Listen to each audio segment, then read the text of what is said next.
Hello दोस्तों, मैं हूं नीतू। स्वागत है आपको अपने यूट्यूब चैनल जूनियर साइंस पे। तो दोस्तों, आज मैं डिस्कस करने जा रही हूँ क्लास 6 का साइंस बुक का एनसीईआरटी का चैप्टर 2 का टॉपिक है संतुलित आहार। तो संतुलित आहार हमारे बॉडी में क्यों ज़रूरी है ना, हमारे स्वास्थ्य के लिए, है ना, फिर हमारे बॉडी के वृद्धि के लिए क्यों ज़रूरी है, तो ये हमको पढ़ना है। तो चलिए बिना लेट किए हुए हम इस वीडियो को स्टार्ट करते हैं। स्टार्ट करने से पहले मेरा आपसे एक रिक्वेस्ट है, प्लीज़ मेरे चैनल को लाइक, सब्सक्राइब और शेयर ज़रूर करें। तो चलिए दोस्तों, सबसे पहले मैं आपको बताती हूँ संतुलित आहार। जो संतुलित आहार है उसको हम लोग इंग्लिश में बोलते हैं क्या, बैलेंस डाइट, है ना। तो आहार जो भी हम पूरे दिन में खाते हैं ना, कुछ भी जो खाते हैं, जैसे में चावल, रोटी, जितने भी फ्रूट हैं, वेजिटेबल है, उसको हम लोग क्या बोलते हैं, आहार बोलते हैं ना।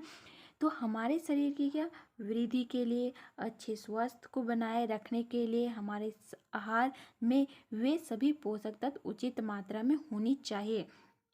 कौन से पोषक तत्व, मैं 5 पोषक तत्व का बताई थी ना आप लोग का, कार्बोहाइड्रेट, प्रोटीन, वसा, है ना, विटामिन्स, खनिज, है ना, खनिज जो थे मिनरल्स। तो ये हमारे बॉडी में किस लिए ज़रूरी है, वृद्धि के लिए और अच्छे स्वास्थ्य के लिए। और जितने भी पोषक तत्व हैं वो हम लोग को उचित मात्रा में ज़रूरी है ना, ना ही कोई भी पोषक तत्व ना आवश्यकता से अधिक होना चाहिए और ना ही कम होना चाहिए।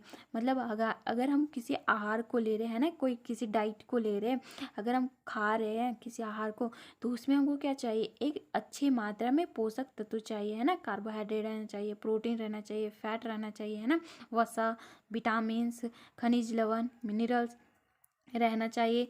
तो इस ये क्या है, एक राइट क्वांटिटी में रहना चाहिए, है ना, अच्छी मात्रा में रहना चाहिए। ये नहीं कि आपको अगर ऐसे फूड खा रहे हो, ऐसे आहार ले रहे हो कि आपको किसी में ज़्यादा सबसे ज़्यादा फैट ही मिल रहा है, सबसे ज़्यादा कार्बोहाइड्रेट ही मिल रहा है, तो ऐसा फूड नहीं खाना है, ऐसा आहार नहीं लेना है ना, ऐसे डाइट नहीं, ऐसा डाइट लेना है जो क्या हमारे ऐसे डाइट लेना है जिसमें क्या रहना चाहिए, अच्छे मात्रा में पोषक तत्व रहना चाहिए, है ना, कि ना ही ज़्यादा रहना चाहिए और ना ही कम रहना चाहिए। तो हमारे आहार में पर्याप्त मात्रा में रुचांश तथा जल भी होना चाहिए, है ना। रुचांश जो अनडाइजेस्ट फूड रहता है ना, उसको बाहर निकालने में हेल्प करता है ना, रुचांश। और फिर अगर मैं पानी की बात करूँ तो ये पानी जो भी वेस्ट वेस्ट मटेरियल रहता है वो हम लोग को बाहर निकालने में पानी भी हेल्प करता है, जैसे पसीना के तौर पे, यूरिन, है ना। तो इसके तौर पे क्या कहता है, बाहर निकालने में हेल्प करता है। फिर इस प्रकार के आहार को हम लोग क्या बोलते हैं, संतुलित आहार, है ना, balance diet. Balance diet English में बोलते हैं इसको क्या है, बैलेंस डाइट। तो अब मैं संतुलित आहार, आई होप कि आपको समझ में आ गया होगा। ऐसा आहार लेना है, ऐसा भोजन करना है, ऐसा डाइट लेना है जिसमें क्या रहे, उचित मात्रा में, अच्छे मात्रा में क्या रहना चाहिए, पोषक तत्व रहना चाहिए, है ना। अच्छे मात्रा में न्यूट्रिएंट रहना चाहिए जिसमें कार्बोहाइड्रेट भी रहे, प्रोटीन भी रहे, फैट भी रहे, मिनरल्स भी रहे, है ना। जितने भी पोषक तत्व हैं वो अच्छे मात्रा में रहने चाहिए। और बैलेंस डाइट हमारी बॉडी के लिए क्यों ज़रूरी है, स्वास्थ्य के लिए, है ना, हम अच्छे से हेल्दी रहने के लिए और वृद्धि के लिए, हमारे बॉडी को ग्रोथ के लिए। तो इसलिए हमारे बॉडी को क्या ज़रूरी है, बैलेंस डाइट, है ना। अच्छे खाना खाना, है ना, ऐसा डाइट लेना है, ऐसा आहार लेना है जिसमें क्या रहना चाहिए, पोषक तत्व रहना चाहिए, है ना। क्या आप सोचते हैं कि प्रत्येक आयु वर्ग के लोगों को एक ही प्रकार के आहार की आवश्यकता होती है? क्या आप कभी सोचे हो कि बच्चे, बूढ़े, अंग, है ना, सब एक ही तरह के आहार लेते?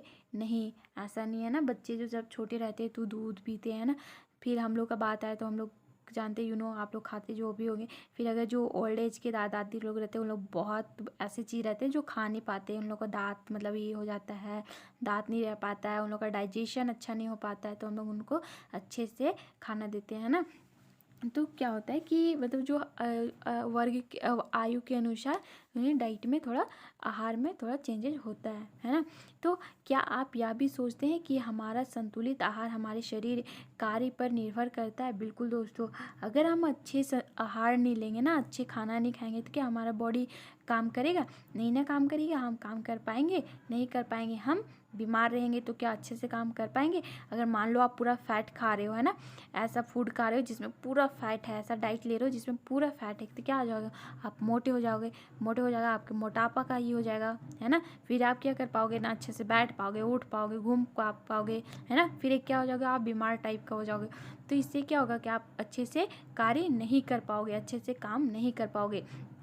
तो हमें क्या चाहिए? संतुलित आहार चाहिए, अच्छा डाइट चाहिए ना, बैलेंस डाइट चाहिए जो हमारे बॉडी को स्वस्थ भी रखे, हम अच्छे से काम भी कर सके, है ना।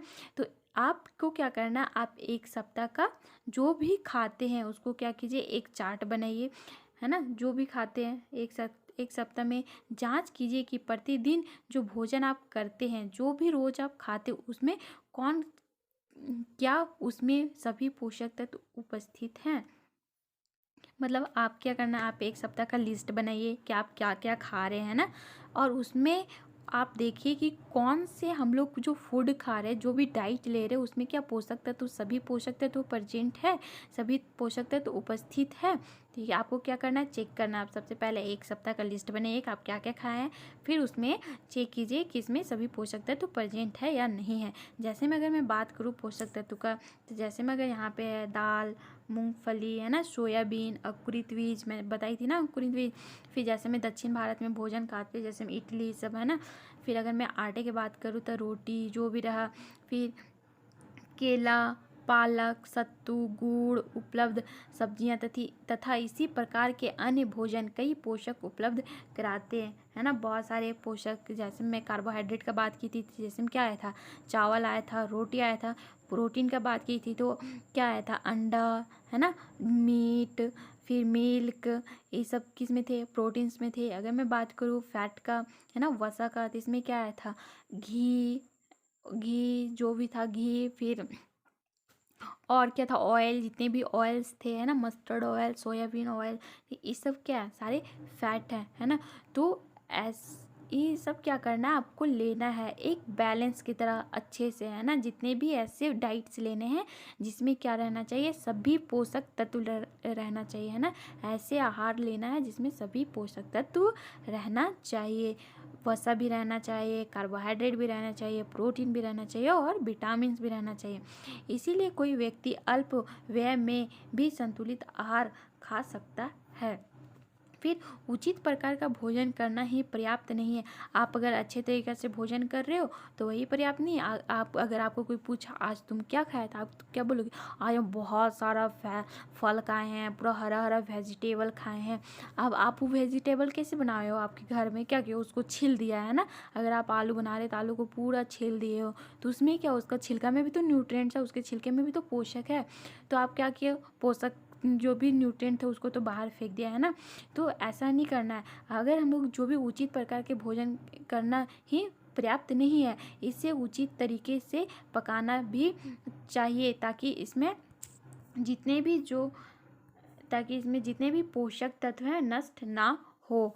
मतलब जो भी आप वेजिटेबल ले रहे हो, है ना, फ्रूट ले रहे हो, तो उसको क्या करना है? अच्छा से खाना है ना। ये नहीं कि आप अच्छे आहार ले रहे हो, अगर आपको कुछ मिला खाने के लिए तो उसका पूरा एकदम छील उल के खा लिया, ये नहीं। और फिर क्या करोगे? जो उसके छिलके में बहुत सारे ऐसे वेजिटेबल रहते हैं ना जिसके छिलके में बहुत सारे पोषक तत्व रहते हैं, तो जितने भी पोषक तत्व थे उसको बाहर निकाल दिया, है ना।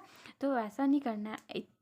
जो भी डाइट्स लेते हैं उसे सबसे पहले अच्छे से पका के उसको अच्छा से खाना चाहिए। फिर क्या आप जानते हैं कि पकते समय कुछ पोषक तत्व नष्ट हो जाते हैं? हाँ दोस्तों, हम लोग जब खाना पकाते हैं ना तो बहुत सारे ऐसे पोषक तत्व हैं जो नष्ट हो जाते हैं। जैसे हमें विटामिन सी की बात करें तो इसमें भी खाना पकते समय ही नष्ट हो जाता है।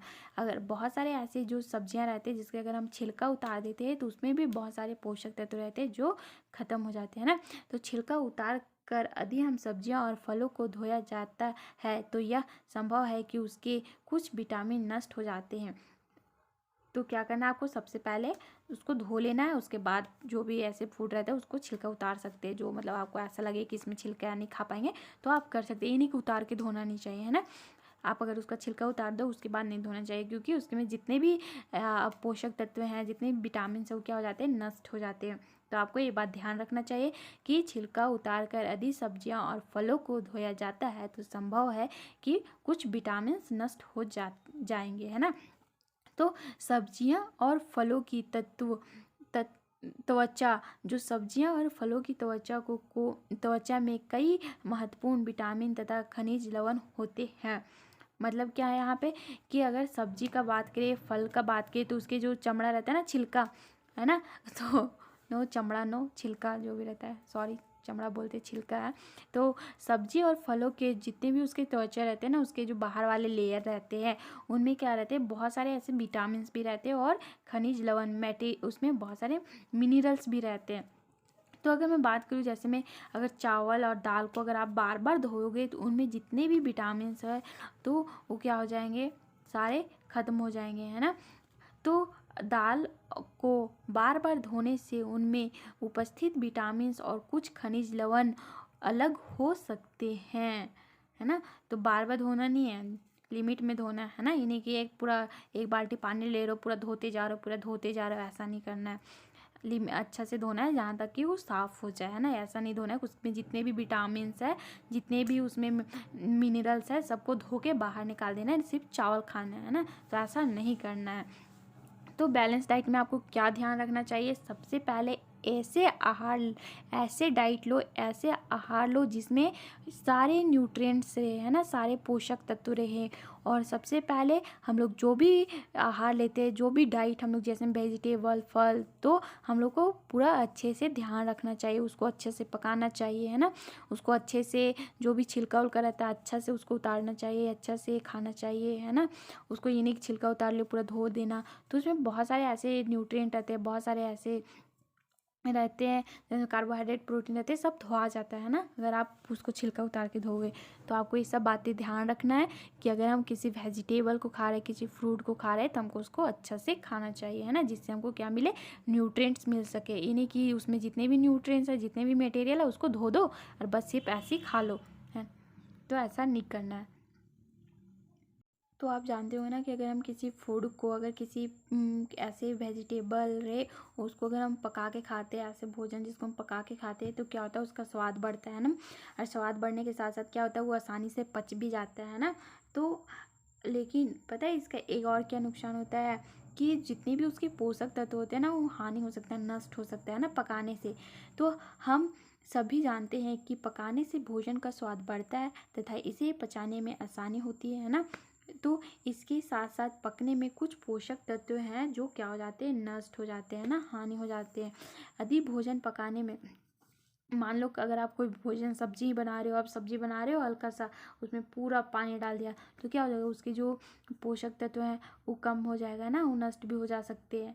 फिर अगर आप उसको फेंक दिया जाता है तो कई लाभदायक प्रोटीन तथा खनिज लवणों की हानि हो जाती है ना। प्रोटीन अगर आप कुछ ऐसे सब्जियां बना रहे हो जिसमें प्रोटीन प्रेजेंट है और उसमें पूरा पानी डाल दिया और पानी डालने के बाद उसको अच्छा नहीं लगा तो फेंक दिया, तो इससे क्या हो गया कि जितने भी उसमें प्रोटीन थे सारा क्या हो गए, खत्म हो गए, है ना, जितने भी पोषक तत्व थे।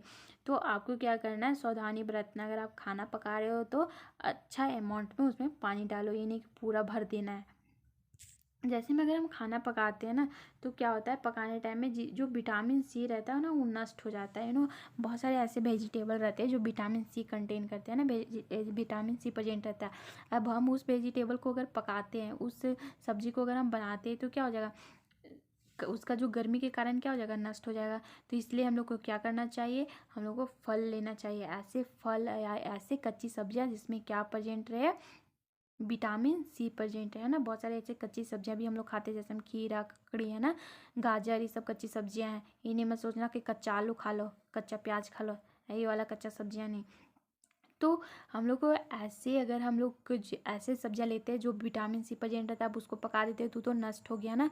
तो हम लोग को इसके अलावा क्या करना चाहिए, हम लोग को ऐसे फल लेना चाहिए जिसमें क्या प्रेजेंट रहता है, विटामिन सी प्रेजेंट रहे, या फिर ऐसे कच्ची सब्जियां रहे जिसमें विटामिन सी प्रेजेंट रहे, है ना। तो यहाँ पे देखिए लिखा हुआ है कि बूझू ने सोचा कि हर समय वसायुक्त खाना ही स्वादिष्ट भोजन है। एक कटोरी कार्बोहाइड्रेट युक्त भोजन की अपेक्षा 1 कटोरी वसा युक्त भोजन अधिक ऊर्जा देगा।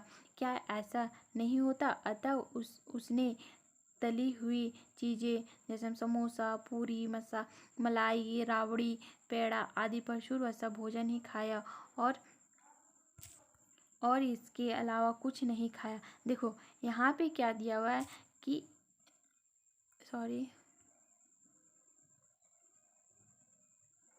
देखो इस लाइन में यहाँ पे क्या बताया गया है कि एक बूझो नाम का एक लड़का है ना, अब वो क्या कर रहा है कि बहुत ज़्यादा क्या खा लिया, वसा युक्त भोजन ले लिया है ना। ऐसे भोजन खा लिया जिसमें क्या प्रेजेंट है, बहुत ज़्यादा वसा प्रेजेंट है। जैसे में वो कैसा तला हुआ समोसा, पूरी, जितना भी मलाई वलाई है, ये जितने भी जिसमें ऐसे फूड ऐसा भोजन खाया जिसमें क्या रहे, वसा रहे, है ना, ऐसा वाला खा लिया। यदि आप वसा युक्त भोजन ही फिर वो क्या किया, पूरा कुछ नहीं खाया है ना, पूरा वसा वाला ही खा लिया और इसके अलावा कुछ नहीं खाया, तो आप सोचो उसको क्या होगा। तो अगर वो पूरा एक दिन में क्या किया है, पूरा वसा वाला खाना खा लिया है ना, ऐसा खा लिया है जिसमें बहुत ज़्यादा फैट प्रेजेंट हो, बहुत ज़्यादा तेल उल वाला खा लिया है, तो उसको क्या होगा, मोटापा आने का चांस रहेगा ना, है ना। तो वो क्या किया है कि यदि प्रचुर वसायुक्त भोजन ही खाया और इसके अलावा कुछ नहीं खाया, क्या आप सोचते हैं कि वह ठीक था? ऐसा नहीं हो सकता, ठीक तो नहीं होगा ना, क्योंकि अगर आप पूरा वसा तेल वाला खा लोगे तो क्या होगा, आपका पेट भी खराब हो सकता है ना। फिर और क्या हो सकता है, वोमिटिंग भी आ सकता है, दूसरा माथा दर्द भी दे सकता है। तो ज़्यादा वसा युक्त खाना भी अच्छा नहीं रहता है ना, फिर मोटापा आने का चांस रहेगा, है ना, ज़्यादा आप मोटे हो जाओगे। तो इतना अधिक वसायुक्त भोजन खाना हमारे जो स्वास्थ्य के लिए वो अच्छा नहीं है ना। तो बहुत हानिकारक हो सकता है, मतलब ज़्यादा वसा युक्त, ज़्यादा अगर आप फैट वाला खाना खा रहे हो, ऐसे खाना खा रहे हो जिसमें पूरा फैट प्रेजेंट है, मान लो आप रोज़ रोज़ घी खा रहे हो, रोज़ रोज़ समोसा खा रहे हो, रोज़ रोज़ पूरा तेल का खाना खा रहे हो, है ना, तो क्या होगा, आपका मोटापा आने का चांस है ना, आप बीमार पड़ोगे जल्दी, आपका पेट खराब हो जाएगा। तो हमारे भोजन में वसा की मात्रा अधिक मोटापे का कारण बनती है। बहुत ऐसे इंसान होते हैं तो बहुत मोटे लोग रहते हैं, उन लोगों को क्या कारण है, बहुत ज़्यादा तेल का सामान खाते हैं ना, बहुत ज़्यादा। तो आई होप कि आपको समझ में आ गया होगा बैलेंस डाइट क्या है ना। तो चलिए मैं फिर से एक समरी बताती हूँ। बैलेंस डाइट जिसको हम लोग क्या बोले हैं, संतुलित आहार, ऐसा आहार लेना है ना, ऐसा खाना खाना है, ऐसा भोजन लेना है जिसमें हमको क्या रहे, सारे पोषक तत्व रहे, कार्बोहाइड्रेट भी रहे, प्रोटीन, है ना, विटामिन, वसा, है ना, और जितने भी खनिज लवण हैं, जितने भी मिनरल्स हैं, ये सब प्रेजेंट रहना चाहिए। अब हमारी बॉडी में हम लोग को स्वस्थ रहने के लिए, हमारी बॉडी को ग्रो करने के लिए, है ना, इसलिए इस सब चीज़ के लिए हम लोग को क्या चाहिए, बैलेंस डाइट चाहिए, है ना, संतुलित आहार चाहिए अच्छे स्वास्थ्य के लिए। अगर ऐसा आहार लेना है जिसमें सब जितने भी जो भी पोषक तत्व हैं वो क्या रहना चाहिए, अच्छी मात्रा में रहना चाहिए। इन्हीं का आप ऐसा आहार ले रहे हो जिसमें बहुत ज़्यादा कार्बोहाइड्रेट रह गया, बहुत ज़्यादा फैट रह गया, तो क्या हो जाएगा, अगर ज़्यादा फैट रह गया होगा तो मोटापे का कारण हो सकता है ना। तो हम लोग को ऐसा खाना खाना, ऐसा आहार लेना, ऐसा डाइट लेना है जिसमें क्या रहे, सभी पोषक तत्व प्रेजेंट रहे, वो भी उचित मात्रा में, अच्छी मात्रा में, है ना ही ज़्यादा कम, ना ही ज़्यादा। तो आई होप कि आपको समझ में आ गया होगा बैलेंस डाइट। तो thank you for watching my video and please like, subscribe and share. Tata bye bye, मिलते हैं नेक्स्ट वीडियो में जहाँ मैं बताऊँगी डिजीज़, है ना, कि हम लोग को अगर ऐसे जो